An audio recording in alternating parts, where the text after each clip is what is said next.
people in Sharon must have had it very hard whenever I read that line. This is a moment in the service called the Martyrology, and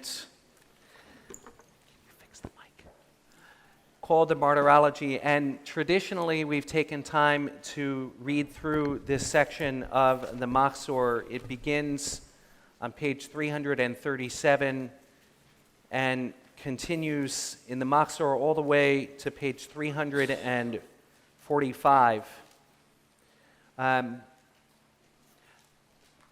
And it tells the story of 10 martyrs and other times of darkness in Jewish history.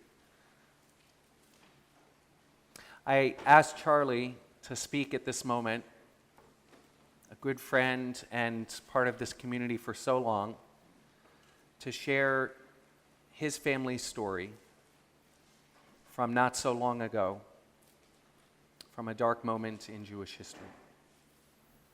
Thank you, Rabbi. The weather was freezing but clear on November 10th, 1942, when 18-year-old Chaya Eichenbaum woke up. She was living with her parents, Naftali and Chava, and her 12-year-old sister, Malka, in the Jewish ghetto of Tarnopol in eastern Poland. Chaya wore her curly, raven-colored hair pinned back, allowing others to see the curiosity and intelligence in her eyes. As one of the few Jewish girls allowed to attend the public high school, she already spoke several languages and was a voracious reader. The Nazis had invaded this part of Poland in July of the previous year, murdering several thousand people in a week of terror and ordering all the Jews to wear the yellow star. A ghetto was created, surrounded by walls and concertina wire, confining 18,000 Jewish souls, half of the city's population. Despite the shock of the invasion, the upending of their normality of daily life, and the constant fear and hunger as the months went by, her family continued to cope in their shrinking world. On that November day, soon after sunrise, the loudspeakers crackled on, and a disembodied voice announced that certain streets would be closed, shrinking the ghetto, forcing the inhabitants of that area to move out of their apartments. Her parents sent Chaya to the housing office while they packed up their belongings, waiting in the street for her return. As had happened 10 weeks earlier, when all those forced to move were in the streets, the German soldiers and their Ukrainian helpers entered the ghetto, shooting some and rounding up everyone else they could see at gunpoint. Chaya, on the way to the Jewish housing office, along with others, ran into the nearby apartment building, down the stairs, packing into the basement to hide. Dread filled the air as they waited. She heard the German soldiers outside systematically moving through each street. Eventually, one made his way to the basement where she was hiding. "Raus," he shouted. The people began to shuffle up the stairs to the street as Chaya moved towards the back of the cellar, grabbing hold of a supporting pole. A friend who happened to be there told her to come, but she said no. Finally, Chaya was alone with the soldier. "Raus!" She stood, staring at him, her hands gripping the pole. "I know where you take those people. People on those trains never come back. Just shoot me here."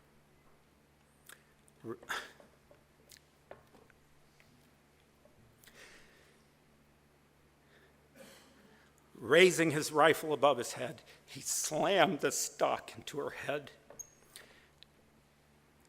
Dazed, she held on silently.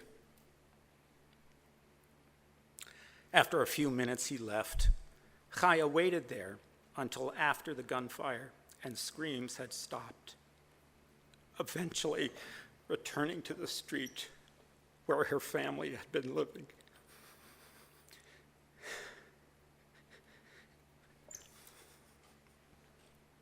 There, she saw her father and younger sister dead in a pool of blood, and her mother gone. Let's hit the pause button here. Some of you, like me, have put yourself in her position, feeling empathy for her, but empathy can lead to a crippling inaction. And for Chaya, that day could have led to overwhelming grief and death, but it didn't. Several weeks later, while walking outside the ghetto on the way to her job, she saw a friend of hers who was not wearing her star, a crime punished by death. Chaya stopped her and whispered, "Are you crazy? Where's your star?" "I am going to leave Tarnopol by jumping on board one of those other trains when it stops for water at the station, the ones filled with Ukrainian women." Making up a Ukrainian name, Chaya and two other friends snuck on the train packed with women and traveled to Germany to a slave labor camp. Over the next 2.5 years, she worked in a lumber yard, as a maid, in a coal mine, and other jobs until the camp was liberated in the spring of 1945. And then there was nothing.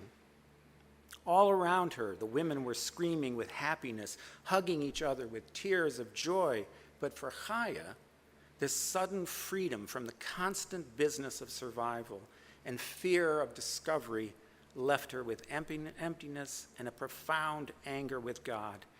Why did I survive? For what purpose? The martyrology, the description of the death of 10 rabbis and their faith in the face of torture, is a particularly horrifying and graphic part of our Yom Kippur services. Their fervent belief in God and their willingness to die for their beliefs is an example of what others have sacrificed to maintain the Jewish faith and the Jewish life. But the Holocaust is something different altogether, and it has lessons for us as well. We remember the heroism and luck of the few survivors. We mourn the death of countless others, most of whom died not for their beliefs, but for simply being Jews. As a child of a Holocaust survivor, it is easy to get lost in the horrors, even with the few fragments we learned as children. Connecting those bits of Chaya's story that we knew with the school book black and white pictures of towering piles of sightless wire-rimmed glasses and empty shoes can leave anyone paralyzed with emotion. What do you do with these feelings? If my siblings and I learned anything from my mother, it was that she moved beyond that unfathomable pain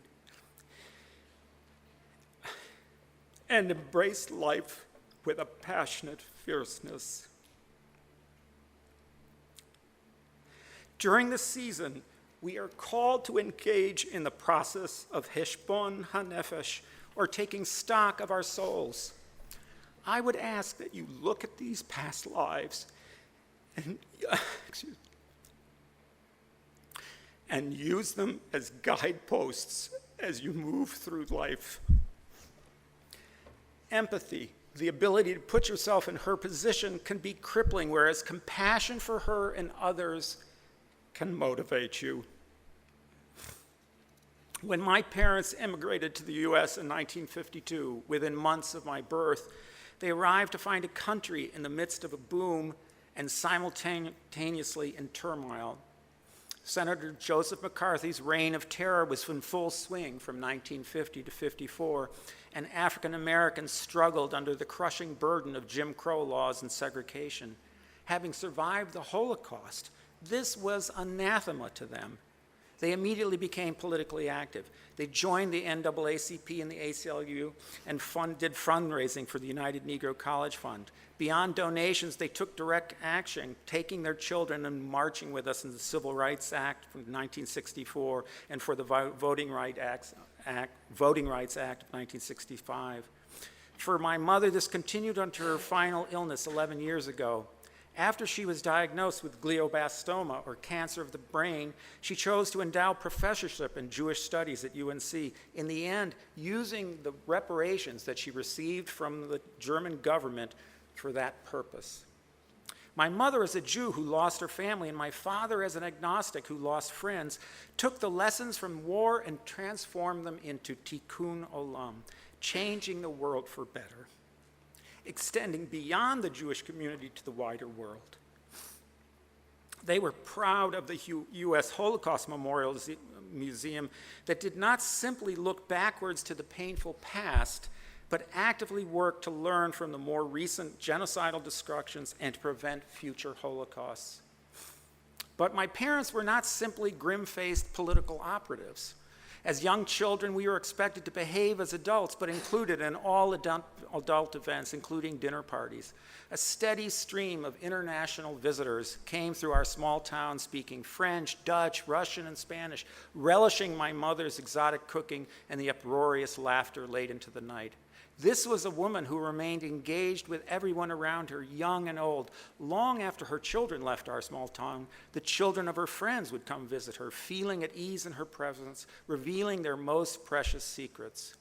Our mother, Chaya, Sonia, led a life of righteousness and served as example to her 4 children, 8 grandchildren, and 3 great-grandchildren.